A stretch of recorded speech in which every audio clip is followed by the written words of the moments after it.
نہ علی خدا ہے نہ خدا سے جدا ہے، پھر کیا بلا ہے؟ نہ علی خدا ہے نہ خدا سے جدا ہے، پھر کیا بلا ہے؟ اللہ کی قسم دنیا کے جھوٹوں میں سے بہت بڑا جھوٹ کربلا کی یہ کہانی ہے۔ اللہ کی قسم دنیا کے جھوٹوں میں سے بہت بڑا جھوٹ کربلا کی یہ کہانی ہے۔ سنا ہوگا نا کہ یہ کربلا کی جنگ، اخبارات اٹھا لیجئے، مجلے اٹھا لیجئے، جرائد اٹھا لیجئے، ریڈیو سن لیں، ٹیلی ویژن دیکھ لیں، کفر اور اسلام کا مارکا، اسلام اور کفر کی جنگ، اسلام کو غالب کرنا تھا، حق اور باطل کا مارکا۔ ہمارے بڑے بے ایمان بھی بیان دیتے ہیں کہ حسین کی یاد میں یزیدی قوتوں اور حسینی قوتوں کی جنگ باقی رہے گی۔ سمجھتے نہیں ہیں یہ ہے کیا؟ اگر یہ اسلام کا واقعہ ہوتا، اگر یہ کفر اور اسلام کی جنگ ہوتی تو آج یزید رحمت اللہ علیہ کی سمائی کسی اور کی۔ السلام علیکم ورحمۃ اللہ وبرکاتہ۔ معزز سامعین، اس چھوٹی سی کلپ میں ایک اہم پیغام دینے کی انشاءاللہ کوشش کروں گا۔ وہ یہ کہ جو حضرات سیدنا امام عالی مقام امام حسین رضی اللہ تعالیٰ عنہ کے تعلق سے اس طرح کی باتیں کرتے ہیں کہ انہوں نے یزید کے ہاتھ پر ہاتھ نہ دے کر غلطی کر دی، وہ باغی بن گئے، اور ساتھ ہی ساتھ یہ کہتے ہیں کہ یزید امیر المؤمنین اور جنتی ہیں۔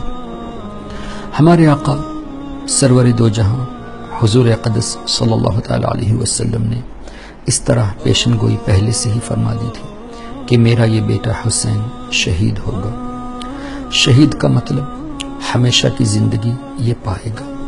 شہید کا مطلب موت کا مزہ چکھنے کے بعد بھی اللہ تعالیٰ انہیں روزی عطا فرمائے گا۔ اس کا مطلب سیدنا امام عالی مقام رضی اللہ تعالیٰ عنہ آج بھی زندہ ہیں اور انہیں روزی بھی دی جاتی ہے۔ پھر شہید فرمانا یہ اس بات کی بھی دلالت کرتا ہے کہ وہ اسلام کی خاطر جنگ کر کے شہید ہوں گے۔ شہید اس کو نہیں کہا جائے گا جو دنیا کی خاطر اپنی جان دے دے، بلکہ جو دین کی خاطر اپنی جان دے دے اس کو شہید کہا جائے گا۔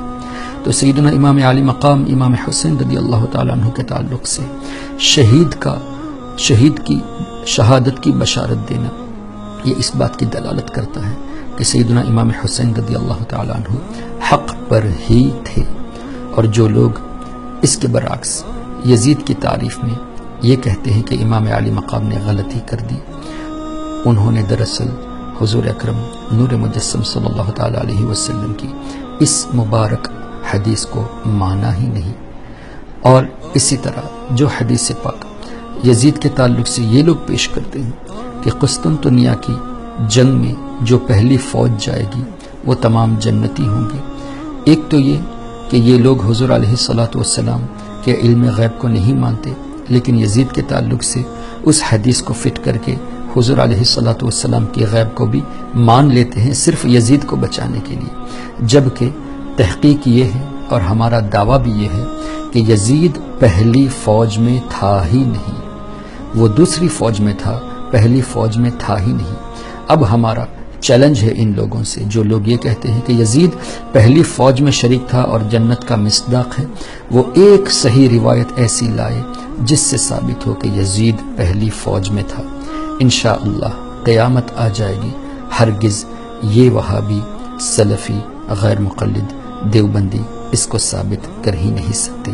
اللہ تعالی ہمیں سیدنا امام عالی مقام امام حسین رضی اللہ تعالیٰ عنہ کی غلامی میں رکھے، اور جو لوگ یزید کے غلام بننا چاہتے ہیں، یزید ان کو مبارک، امام عالی مقام ہمیں مبارک۔ السلام علیکم ورحمۃ اللہ۔